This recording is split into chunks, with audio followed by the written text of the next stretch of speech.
You're probably wondering why I'm standing here with a pack of diapers, and, well, I promise you it's for a good reason. So it's safe to say that whoever ends up with a lot of these today will see the playoffs hope sink just like the Titanic did. Offensively, you all like to pass the ball a lot now. Yeah. The conditions out here are starting to get pretty bad. How is that going to affect you all offensively? We'll stick with our plan, Brian.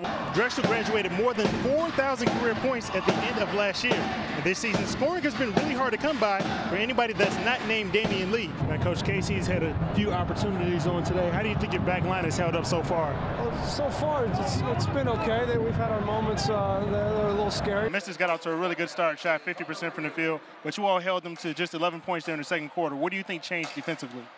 We helped each other more.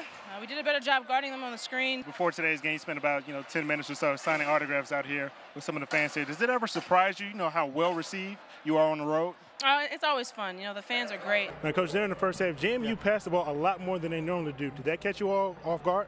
They did. They actually they were very efficient is what they were, going 11 for 12.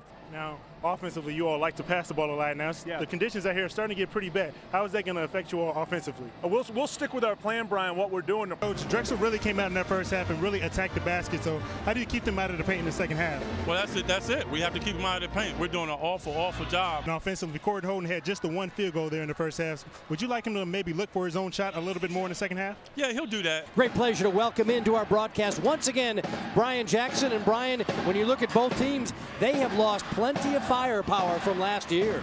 Yes, they have, Al. In fact, Drexel graduated more than 4,000 career points at the end of last year. And this season, scoring has been really hard to come by for anybody that's not named Damian Lee.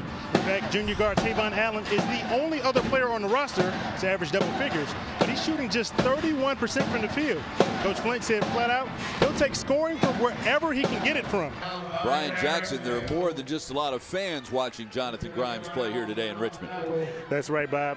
Earlier, before today's game, I caught up with an NFL scout that was here, and he said that it's clear that Grimes is above and beyond one of the best NFL prospects for the CAA this season. And obviously, Grimes doesn't have the size for most prototypical running backs, but as the scout told me, you can't really argue with his production. We heard from Brian Jackson earlier about what Delaware was talking about. He was listening in with Bruiser Flint.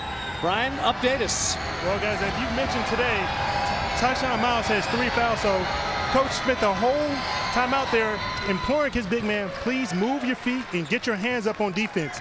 Do not foul anymore. We can't afford to lose you in this game. So, guys, but you also know that big men, they tend to get more fouls when they get tired. And obviously, guys, he's not used to playing this many minutes. Well, that's a great point, Brian. You're right. Brian Jackson was trying to listen in to what Trudy Lacey had to say. What do you got, Brian? Right, what you can look for here coming out of this timeout is they're going to drop a horn set to try to get the ball to Crystal Langhorn. And if she's not open off that horn set, she's going to go with a dribble handoff with Mo Curry. So look for that coming out of this timeout. Back to you, Frank. Inside access right there. Thank you, Brian. All right, 16 to shoot for the Mystic. That's exactly what Brian Jackson said they were going to run.